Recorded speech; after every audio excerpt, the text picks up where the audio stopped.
الحمد لله رب العالمين والصلاة والسلام على سيد الأنبياء والمرسلين وخاتم النبيين. قال الله تبارك وتعالى في كلام المجيد والفرقان الحميد: ألف لام ميم ذلك الكتاب لا ريب فيه هدى للمتقين. صدق الله العظيم. آج رمضان المبارک کی پہلی سحری اللہ تعالیٰ کی توفیق سے ہم سب نے کی، اور اللہ نے اپنے فضل سے نماز فجر ادا کرنے کی توفیق دی۔ ان دونوں کاموں پر ہمیں اللہ تعالیٰ کے شکر ادا کرنا ہے۔ جو انسان اللہ کا شکر ادا کرتا ہے، اللہ تعالیٰ اس نعمت میں اضافہ کرتا ہے۔ تو لہٰذا آج کا کام کر کے ہم اللہ کا شکر ادا کریں گے تو کل انشاءاللہ پھر توفیق ہو جائے گی۔ بہت سارے لوگ نماز پڑھتے ہیں، روزہ رکھتے ہیں، اور نماز کے بعد یا روزے کے بعد جو ہے اس کی دعا پڑھ لیتے ہیں۔ میرا خیال یہ ہے کہ جس وقت کوئی عمل مکمل ہو جائے، اس کی دعا یوں کرنی چاہیے کہ یا اللہ میرے اس عمل کو قبول فرما، جو کمی رہ گئی ہو معاف فرما، اور یا اللہ مجھے اس کی دوبارہ بھی توفیق عطا فرما۔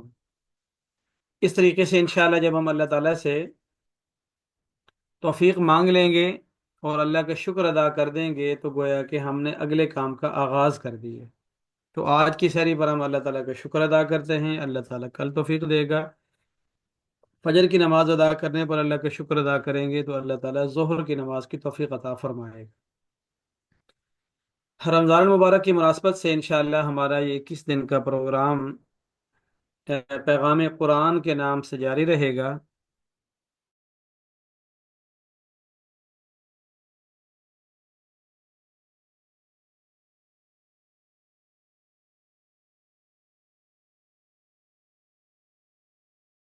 قرآن کے پیغام پر رہے گا۔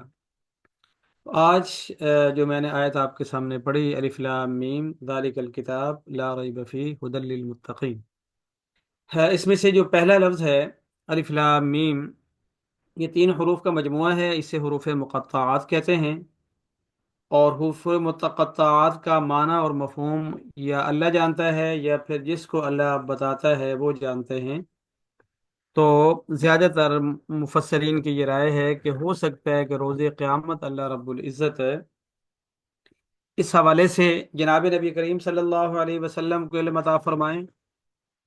یا ہو سکتا ہے کہ اللہ کا راز ہو جو جنت میں پہنچنے کے بعد اللہ تعالیٰ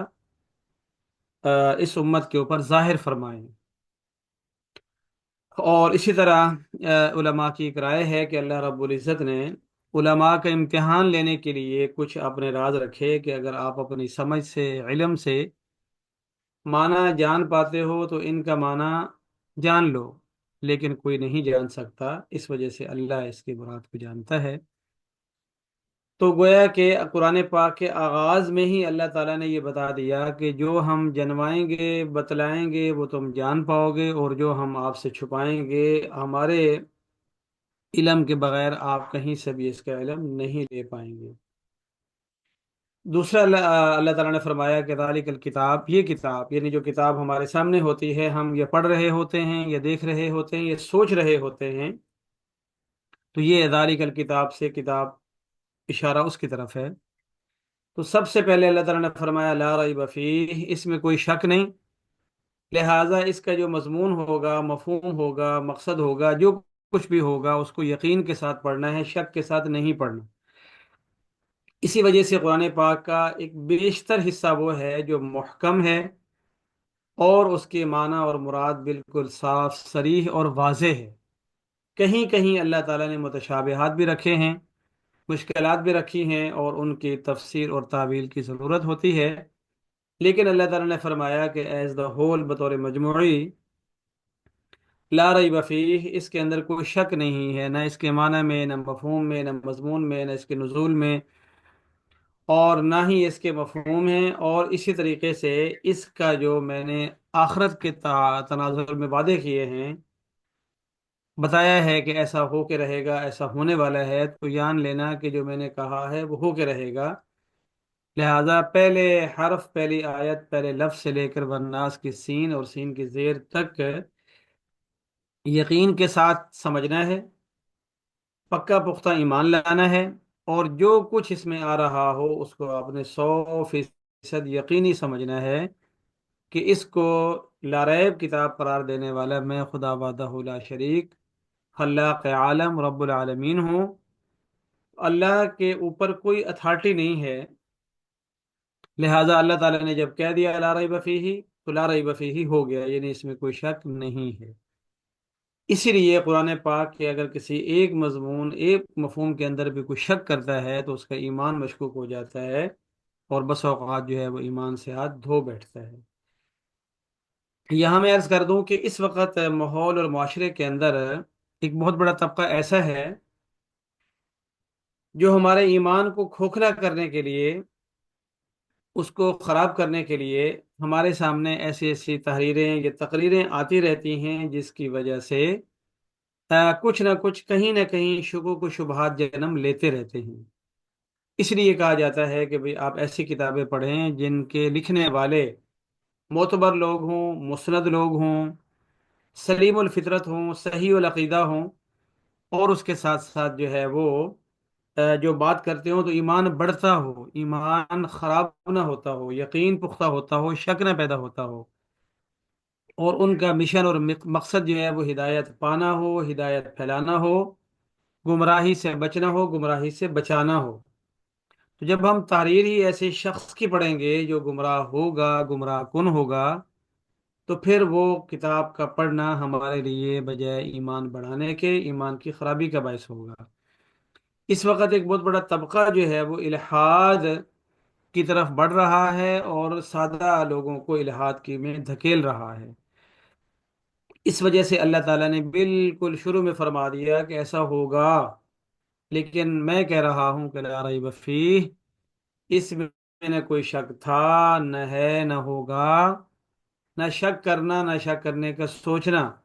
اور نہ ہی کسی ایسی بات کی طرف جانا جہاں سے شک پیدا ہوتا ہو. اور یہ آج سے نہیں شروع ہوا، جس زمانے میں قرآن پاک آ رہا تھا اس دور میں بھی کافروں نے کہا تھا کہ افتاتون السحر وانتم تبصرون، کہ بھلا تم لوگ کیا جادو کی باتوں کے پاس آؤ گے، جادو کی باتوں پر ایمان لے آؤ گے. اور اس قرآن کو ان لوگوں نے کہا کہ بل افطراہ، یہ تو پیغمبر نے گھڑ لیا ہے، اللہ کا تھوڑا ہی ہے، یہ تو ایسے ہی ہے. بل هو اغاث احلام، ایسے سمجھو جیسے ایسے خواب خیال ہے. تو تب بھی اس قرآن پاک میں شک ڈالنے کی، ڈلوانے کی کوشش کی گئی، تو اللہ نے فرمایا لا ریب فیہ. اور اب بھی اگر قرآن پاک کے معانی کو، مضامین کو، مفاہیم کو مشکوک قرار دینے کی کوشش کی جائے گی تو اللہ کا فرمان باقی ہے لا ریب فیہ. جب ہم نے یہ مان لیا کہ یہ کتاب تو لا ریب فیہ ہے، بے شک ہے، یقینی ہے، تو اب اس میں ہے کیا؟ فرمایا ہدی للمتقین، اس میں متقی لوگوں کے لیے ہدایت ہے. یعنی جو اس کو پڑھے گا وہ ہدایت پائے گا اور متقی ہو جائے گا، اور جو تقوی والا ہوگا وہ اس کو پڑھتا جائے گا اور ہدایت کے اندر بڑھتا جائے گا. اسی بنا پر اس سے جو پہلی صورت ہے اس میں ہم سے دعا کروائی گئی اہدنا الصراط المستقیم صراط الذین انعمت علیہم غیر المغضوب علیہم ولا الضالین، کہ اے اللہ ہمیں صراط مستقیم دے، اور وہ والا راستہ دینا جو نبیوں کا راستہ ہے، صدیقین کا راستہ ہے، شہداء کا راستہ ہے، صالحین کا راستہ، تاکہ جس راستے پہ چل کر نبی جنتی ہوئے میں بھی اس راستے پہ چل کر ان کے پیچھے پیچھے جنت میں پہنچ جاؤں. جس راستے پہ چل کر صدیقین صدیق بنے اور وہ اہل جنت بنے، تو یا اللہ وہ راستہ مجھے دکھا دے تاکہ میں بھی صدیق بن جاؤں اور آپ تک آ جاؤں. اور اسی طریقے سے صلحاء اور شہداء اور صالحین، صدیقین، اولیاء جس راستے پہ چلتے رہے چلتے رہے، آپ کے در پہ پہنچتے رہے، تو مجھے وہ در دکھا دے، وہ گھر دکھا دے، تاکہ میں گھر جنت میں آپ سے مل لوں. اس لیے یہ ہدی للمتقین ہے. تو جب ہم نے اس کو پڑھنا ہے تو دو نیتوں سے قرآن پاک کو پڑھنا ہے کہ ایک، یا اللہ مجھے ہدایت دے دے، نمبر دو مجھے متقی بنا دے، تاکہ ہدن للمتقین، میں متقی ہو جاؤں، یہ میرے لیے ہدایت ہو جائے، میں ہدایت پالوں اور متقی بن جاؤں. اس لیے یہ رمضان المبارک کا مہینہ قرآن کا مہینہ ہے، تو قرآن کو جس دن شروع کرنا ہے اتنے یقین کے ساتھ شروع کرنا ہے، یہ سوچ کر شروع کرنا ہے کہ خدا وحدہ لا شریک جنت کے اندر قرآن پڑھ رہا ہے اور میں سن رہا ہوں، اور وہ انوارات اور تجلیات میرے اوپر آ رہی ہیں۔ تو قرآن کریم دراصل اللہ اور بندہ، خالق اور مخلوق کے درمیان ایک ڈائلاگ ہے، ایک مکالمہ ہے، ایک مذاکرہ ہے، گفتگو ہے، باہمی گفتگو۔ جیسے ہم نے شروع میں کہا الحمدللہ رب العالمین، کہ تمام تعریفیں اے اللہ آپ کے لیے ہیں، آپ جو کہ تمام جہانوں کے آل ورڈز کے مالک ہیں، خالق ہیں، رب ہیں، پروردگار ہیں، الرحمن الرحیم۔ اے اللہ آپ بڑے مہربان، نہایت رحم کرنے والے ہیں، اسپیشلی مرسیفل ہیں۔ تو یہ گویا کہ ہم اللہ سے کہہ رہے تھے، اللہ سن رہا تھا۔ اس کے بعد ہم نے اللہ تعالیٰ سے کہا کہ ایاک نعبد و ایاک نستعین، اے اللہ میں آپ ہی کی عبادت کرتا ہوں، کسی اور کی نہیں کر رہا، نہ کروں گا، تو آپ یا اللہ میری عبادت قبول کر لیں۔ ہم اس وقت توحید کا اقرار کرتے ہیں اور شرک سے اپنے آپ کو بیزار کرتے ہیں۔ ایاک نعبد، ہم تیری ہی عبادت کرتے ہیں، اور اسی کے ساتھ ہی ایاک نستعین میں ہم اللہ تعالیٰ کے سامنے جھک جاتے ہیں کہ یا اللہ میں بے سہارا، بیکار، آپ میرے یار و مددگار بن جائیں۔ تو جس وقت انسان اللہ کے سامنے جھک جاتا ہے کہ یا اللہ میں بے سہارا اور بے یار و مددگار، مجھے آپ کی مدد چاہیے اور آپ ہی کی مدد چاہیے، اور چاہیے ہی چاہیے، تو اب اللہ کی رحمت جو تھے کہ اے میرے بندے کیا چاہیے بتائیں۔ تو اب ہم اللہ سے سوال کرتے ہیں اہدنا اہدنا اہدنا، اے اللہ مجھے بھی اور ہم سب کو صراط مستقیم عطا فرما۔ تو یہاں گویا کہ ہم نے اللہ سے گفتگو کی، اللہ تعالیٰ نے ہم سے بات کی، اللہ تعالیٰ نے ہم سے پوچھا جی کیا چاہیے۔ ہم نے پہلا سوال رکھا کہ اہدنا الصراط المستقیم، یا اللہ ہمیں صراط مستقیم دے دے۔ پھر آگے ہم نے وضاحت بھی کر دی کہ اللہ صراط مستقیم کا میرا مطلب یہ ہے کہ اولئک الذین انعم اللہ علیہم من النبیین والصدیقین والشہداء والصالحین، کہ جو صدیقین کا راستہ، ایمان والوں کا راستہ اور انبیاء کا راستہ ہو۔ تو یہ جب ہم اللہ رب العزت کے سامنے ایک مکالمے کی سوچ کر قرآن پاک کو پڑھیں گے، تو پھر قرآن پاک پڑھ چکنے کے بعد ہمارے دل کے اندر ایک کیفیت پیدا ہوگی کہ بھائی میں اللہ سے ملاقات کر کے آیا ہوں، اللہ سے باتیں کر کے آیا ہوں۔ تو یہ کیفیت پیدا ہونا کہ میں اللہ سے ملاقات کر کے آیا ہوں، اللہ سے بات کر کے آیا ہوں، یہ ایک ذوق، یہ ایک شوق، یہ ایک موج اور یہ مستی، اور اس کے اپنا ایک سرور ہوتا ہے، سکون ہوتا ہے۔ جیسا حضرت اکرمہ رضی اللہ عنہ، جو ابو جہل کے بیٹے ہیں، ان کے بارے میں آتا ہے کہ قرآن پاک کا ان پر ایسا ایک غلبہ تھا، اس کے ایک ایسا اثر تھا کہ جیسے ہی وہ قرآن پاک کو پڑھنے لگتے تھے تو قرآن پاک اٹھا کر کہتے تھے ھذا کلام ربی،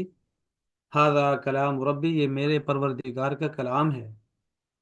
ان پر ایسی کیفیت طاری ہو جاتی تھی کہ بس اوقات جو ہے وہ ان کو ہوش بھی نہیں رہتا تھا۔ تو یہ وہ کیفیت، تو ہم جب قرآن پاک کو پڑھیں گے تو اس کیفیت کے ساتھ، سرور کے ساتھ، ایک کیف میں ڈوب کر پڑھیں گے کہ بھائی اب میری اللہ سے بات ہونے والی ہے، میں اللہ سے ملاقات کے لیے جا رہا ہوں۔ جب ہم قرآن پاک کی تلاوت کو تلاوت اور ثواب نہیں، اللہ سے ملاقات کا درجہ دے کر پڑھیں گے، تو اب اللہ کی ملاقات سے پہلے ہم کپڑے بھی ٹھیک کر لیں گے، باوضو بھی ہو جائیں گے۔ پھر تلاوت کے آداب ہمیں سیکھنے نہیں پڑیں گے، بلکہ محبت سکھا دیتی ہے، آداب محبت۔ تو پھر اب ہم بڑے اہتمام سے جائیں گے، ہمارے لیے خوشبو لگانا بھی آسان ہوگا، مسواک کرنا بھی آسان ہوگا، اور لا یمسہ الا المطہرون کے تحت پاک جسم، پاک کپڑے، پاک مقام پر بیٹھ کر قرآن پاک کو پڑھنا آسان ہوگا۔ اب ہم سے پڑھا ہی نہیں جائے گا۔ ظاہر ہے بڑے کے سامنے کہاں ایک انسان اتنا بول سکتا ہے، بس اس سے وہ اپنے آپ کو دھکیلنا پڑے گا کہ میں آگے اللہ سے اور کیا بات کروں۔ تو یہ جس وقت اس کیفیت سے ہم پڑھیں گے تو ہدی للمتقین، پھر یہ قرآن پاک ہدایت بن جائے گا۔ تو جب ہم یہ پتہ چلے گا کہ اللہ نے مجھ سے یہ فرمایا، اللہ نے مجھ سے یہ فرمایا، اللہ نے مجھ سے یہ فرمایا، میں نے خود اللہ سے سنا، میں اللہ سے بات کر کے آیا ہوں، اور لا ریب فیہ پر ہمارا یقین ہوگا، تو اب انشاءاللہ یہ ہدایت بنتا جائے گا۔ اس میں پھر الف لام میم جس لفظ اور حرفوں کا معنی ہمیں نہیں بھی آتا تو وہ بھی ہمارے لیے ہدایت کا ذریعہ بن جائیں گے، اور جو معنی اور مفہوم واضح ہے وہ تو ہدایت بنے گا ہی بنے گا۔ اس لیے ہم نے قرآن پاک کی تلاوت کرنی ہے رمضان المبارک میں۔ اس کے اعمال میں سے ہے شہر رمضان الذی انزل فیہ القرآن، یہ وہ مہینہ ہے جس میں قرآن اترا ہے۔ بس ضرورت ہے اس کیفیت کی، اس وجدان کی، اس کیف کی، اس سرور کی، اور اس تو پھر انشاءاللہ ہم بھی بسم اللہ الرحمن الرحیم پڑھیں گے۔ بسم اللہ الرحمن الرحیم، میں شروع کرتا ہوں اللہ ہی کے نام کے ساتھ جو بڑا مہربان نہایت رحم والا ہے۔ تو ہماری سوچ اس فکر میں ڈوب جائے گی کہ اللہ کے نام کے ساتھ میں شروع کر رہا ہوں، میری کیا اوقات ہے کہ میں اللہ کا نام اپنی زبان پہ لے آؤں، اور وہ زبان جو یہ والی ہے۔ اور جب ہم بسم اللہ الرحمن الرحیم پڑھ کر اپنے کانوں کو آواز اپنی سنائیں گے تو ہم خوشی سے میں جھوم جائیں گے کہ الحمدللہ کہ میری بھی کانوں کو یہ توفیق ہو رہی ہے کہ لفظ اللہ سن رہے ہیں، اور لفظ الرحمن سن رہے ہیں، اور لفظ الرحیم سن رہے ہیں۔ ہم اپنی زبان پر بھی قربان جائیں گے کہ اللہ کی شان ہے، اللہ کا شکر ہے کہ مجھ جیسے بندے کی ایسی زبان پر بھی الرحمن جاری ہے، الرحیم جاری ہے۔ اب جو ہے وہ الحمدللہ رب العالمین اور الرحمن الرحیم جب ہم پڑھیں گے تو ہم ایک وتیرہ حیرت میں پڑ جائیں گے کہ کیا میں بھی بول رہا ہوں الرحمن الرحیم الرحمن الرحیم الرحمن الرحیم؟ تو یہاں سے وہ مقام شروع ہوگا جہاں بندے سے پڑھا نہیں جاتا، اس کے آنکھوں میں آنسو آ جاتے ہیں، وہ رک جاتا ہے، اور اس کے خیالات کہیں اور چلے جاتے ہیں۔ وہ رب رحمان کے سامنے کھڑا ہوا اپنے آپ کو یہ فرض کرتا ہے کہ میں رب رحمان کے سامنے کھڑا ہوں، بالکل اللہ کے سامنے کھڑا ہوں، اللہ میرے بالکل پاس ہے، اور میں عرش الہی کے قریب کھڑا ہوا اکیلا تنہا عالم، بالکل ایک پرسکون عالم کے اندر، بالکل خاموش عالم میں اکیلے تنہا میں اللہ کے سامنے آیا کھڑا ہوں، اور میں کہہ رہا ہوں الرحمن الرحیم الرحمن الرحیم الرحمن الرحیم، اور اللہ تعالیٰ مجھے دیکھ بھی رہے ہیں اور سن بھی رہے ہیں۔ اب یہ جو ہماری نماز ہوگی اس کیفیت والی، وہ واقعتاً ان الصلاۃ تنہا عن الفحشاء والمنکر ہوگی۔ ہم نماز کا سلام پھیریں گے تو ہم یوں محسوس کریں گے کہ میں عرش سے ہٹ کر نیچے دنیا میں آ گیا ہوں۔ تو اگلی نماز کا وقت ہوگا تو ہم نماز پڑھنے نہیں جا رہے ہوں گے، نماز ادا کرنے نہیں جا رہے ہوں گے، فرض نبھانے نہیں جا رہے ہوں گے، ہم دوبارہ سے 4 گھنٹے کے بعد عرش الہی پر اللہ کے دیدار اور ملاقات کے لیے جا رہے ہوں گے۔ تو اس لیے ہمیں اگر وہ کیفیت مل جائے تو پھر انشاءاللہ ہم رہ تو دنیا میں رہے ہوں گے، لیکن پھر ہم آ، آخرت میں رہے ہوں گے۔ کبھی ہم جنت میں اس جگہ سے اس جگہ آ رہے ہوں گے، راستے میں پاک پیغمبر کے پاس سے گزریں گے، کہیں صحابہ کرام کے محلات سے گزریں گے، کہیں ہمارے اساتذہ کے مکانات ہوں گے، کہیں اولیاء کرام کا مقام ہوگا، تو ہمیں ایسا لگے گا جیسا کہ ہم جنت میں پہنچ گئے ہیں۔ پھر وہاں سے نکلنا، وہاں سے ہٹنا، وہاں سے اٹھنا ہمارے لیے دشوار ہوگا۔ تو اس وجہ سے قرآن پاک کو ہم نے پڑھنا ہے ہدی للمتقین کی نیت سے، پہلے لفظ سے ہی یہ دعا کر کے شروع کرنے ہیں کہ یا اللہ میں آپ کم سے پاک کلام پڑھنے لگا ہوں، یا اللہ مجھے پاک فرما دے۔ ہاں، کلام پاک ہے تو ظاہر ہے زبان بھی پاک ہونی چاہیے، خیالات بھی پاک ہونے چاہیے، جذبات بھی پاک ہونے چاہیے، احساسات بھی پاک ہونے چاہیے۔ تو پاک کلام پڑھنے سے پہلے اللہ تعالیٰ سے مانگ لیں کہ یا اللہ مجھے پاک کر دے، تاکہ میں آپ کے پاک کلام کو پڑھ لوں۔ میری ناپاک زبان اس قابل نہیں ہے کہ آپ کے کلام پاک کو میں اپنی اس گندی زبان پر لے آؤں۔ یا اللہ میرے خیالات اتنے گندے ہیں، میں اس قابل نہیں ہوں کہ اس ایک ناپاک برتن کے اندر جو ہے وہ پاک کلام کو رکھا جائے، تو یا اللہ میرے دل دماغ کو پاک فرما دے۔ اور یا اللہ میں ہدایت لینے آپ کے پاس آیا بیٹھا ہوں، آئی بیٹھی ہوں، تو یا اللہ میں یہاں سے اٹھوں تو ہدایت لے کر اٹھوں۔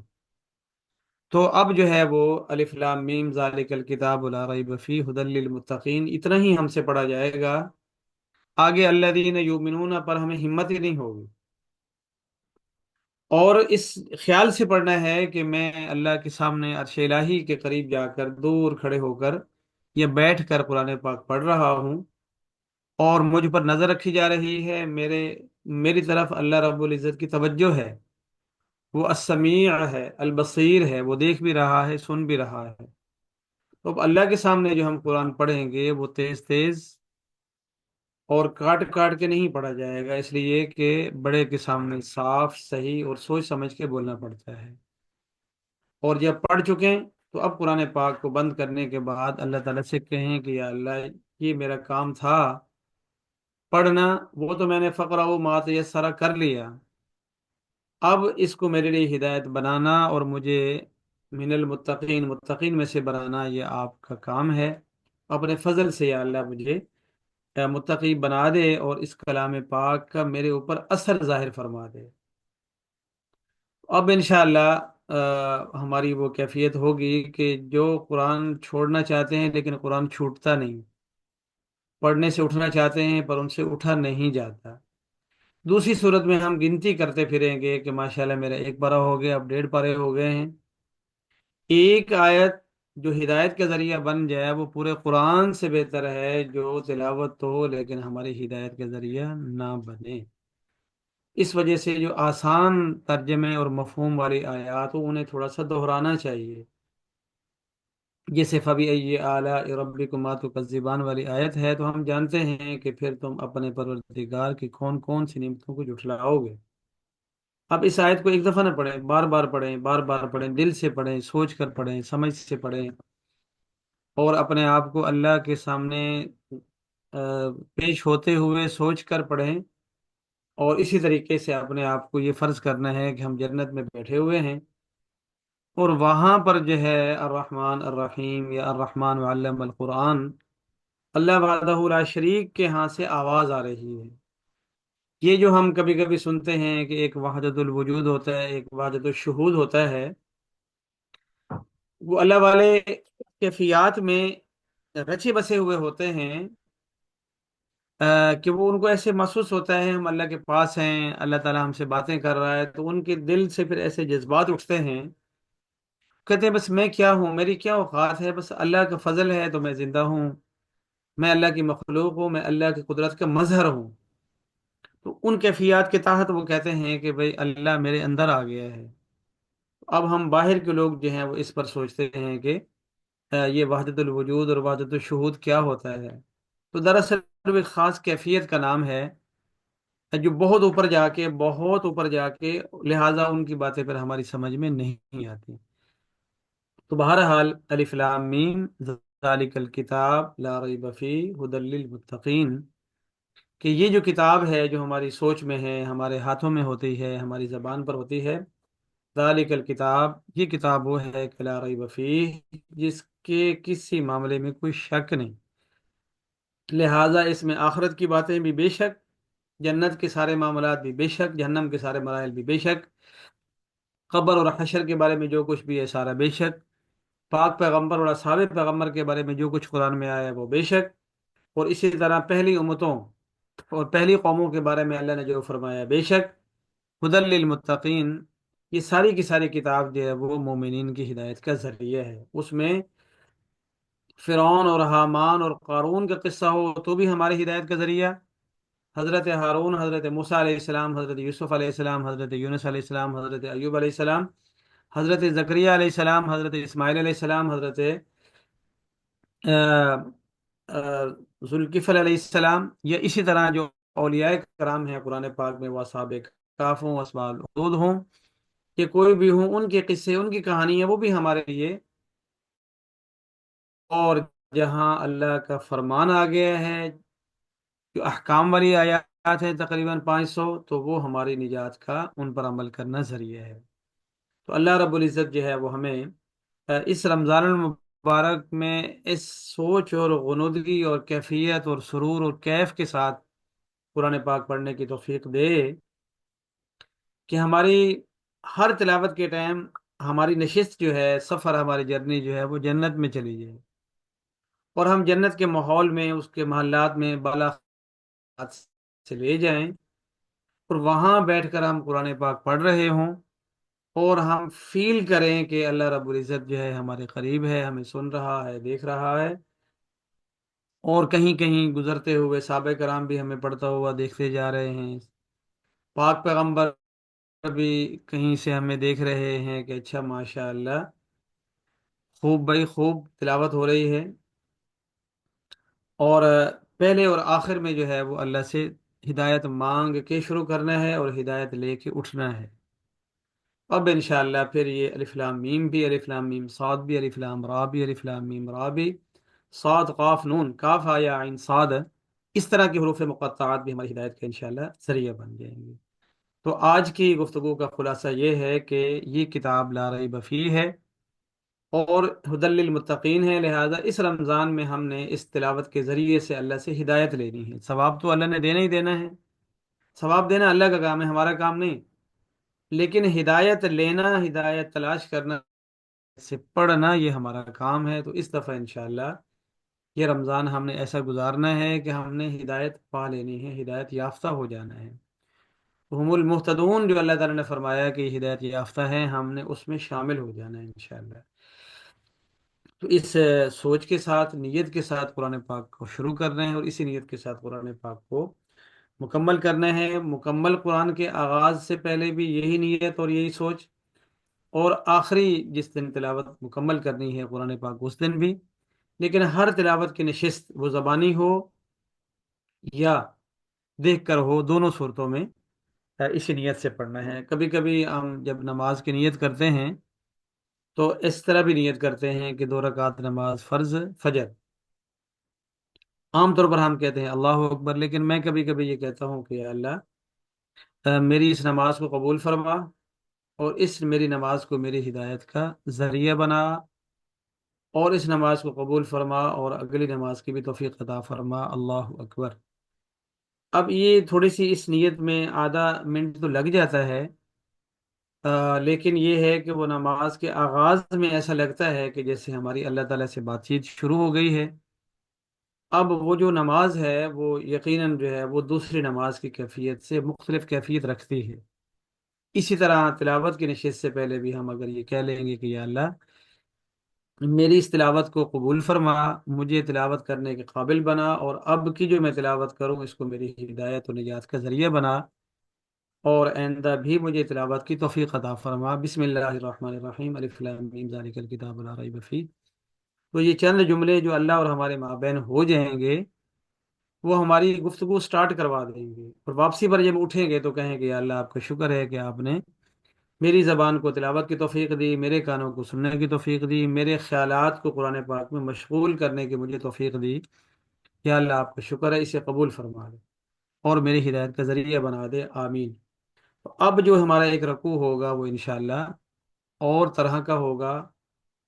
اس سے پہلے ہو سکتا ہے ہم نے کئی قرآن پڑھے ہوں، لیکن انہوں نے ہمارے ہدایت میں کوئی فرق نہ ڈالا ہو۔ تو اس سال کی جو تلاوتیں ہیں رمضان کی، وہ ہدایت پانے والی ہوں گی، محض الفاظ والی نہیں ہوں گی۔ اللہ تعالیٰ مجھے اور ہم سب کو عمل کی توفیق عطا فرمائے۔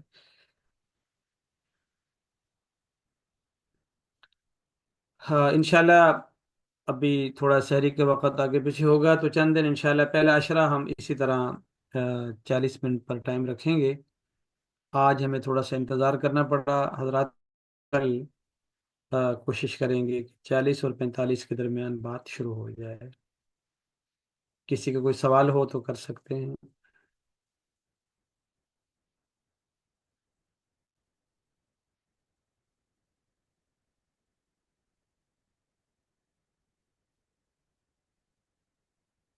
ویڈیو